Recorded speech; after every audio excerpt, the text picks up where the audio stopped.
Vamos lá. Primeiro, a gente está vivendo um problema de escala planetária que se chama mudança do clima, né? Esse clima mais quente, mais instável, maluco, por assim dizer, com vários impactos sobre tudo, economia, enfim, sociedade, saúde. E a causa são as emissões de gases de efeito estufa, né? Só que hoje ninguém paga por essas emissões, o que quer dizer que todos nós pagamos, certo? Se ninguém está pagando, no final, todo mundo acaba pagando essa conta.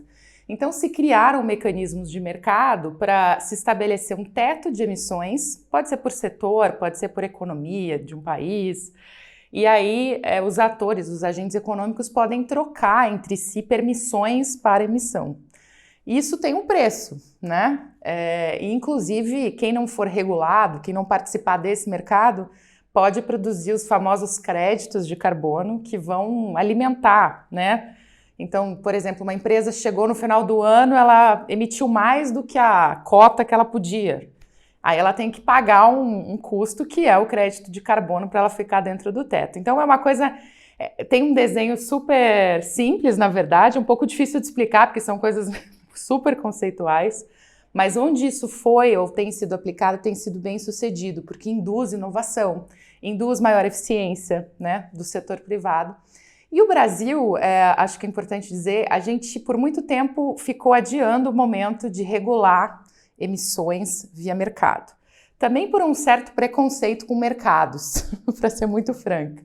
Então, o que está acontecendo agora? Agora chegou um momento em que, se a gente não criar o nosso próprio mercado, os nossos exportadores vão ser taxados lá fora nos outros mercados. Então, basicamente, o aço que a gente produz aqui vende para a União Europeia.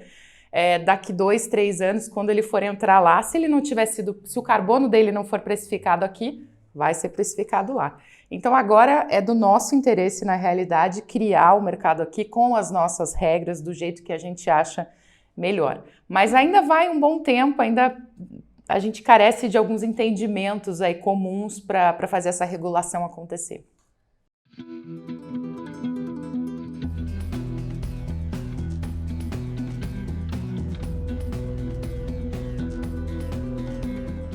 Olha, a nossa Constituição, né, para ir um pouco lá atrás, nos anos 80, e na verdade outros códigos anteriores, eles já determinaram que não só o poder público, mas também os privados no Brasil têm a obrigação compartilhada de proteger o meio ambiente, né?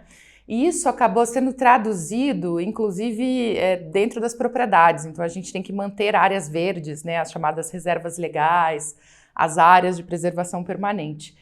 E o Código Florestal, ele veio com alguns instrumentos, inclusive, para a gente poder visualizar esse processo, né? Então, para ver se as propriedades estão regulares ambientalmente ou não. Só que o código em si não é ruim, o código tem bons instrumentos, ele foi fruto de uma negociação de muitos anos, né? Uma pactuação do agro com o ambientalismo, enfim. Só que existe uma coisa em política que tem tudo a ver com a economia, que são as expectativas racionais, né?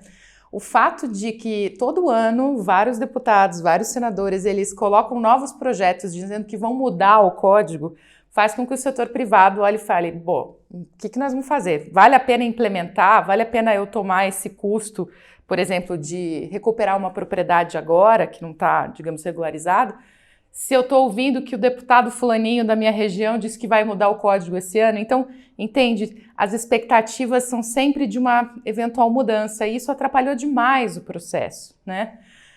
Tem também a parte da incompetência do Estado brasileiro, que não jogou todas as cartas na mesa, não foi para cima para ajudar o privado a realizar.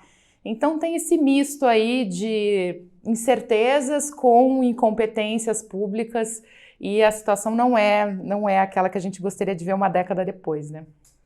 Entendi.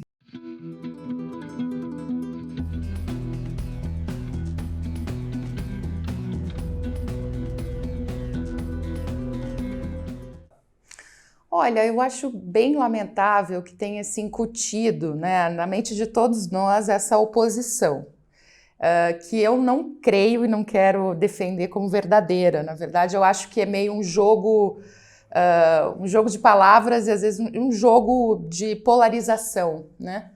E ela é muito danosa. Ela é danosa para o agro, que agora está sendo absolutamente colocado na parede por todo mundo. E não é boa para as comunidades, por exemplo, que estão no chão, que estão defendendo florestas, que precisam de aliados, né? Porque estão ambos lutando contra o mesmo inimigo que se chama crime organizado. É ele que está promovendo o desmatamento, né? São literalmente quadrilhas, milícias que estão indo no campo e estão destruindo recursos.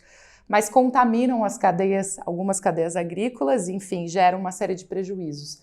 Então, eu ainda espero que a gente tenha uma repactuação, tá? E eu vejo na nossa sociedade bons movimentos nesse sentido.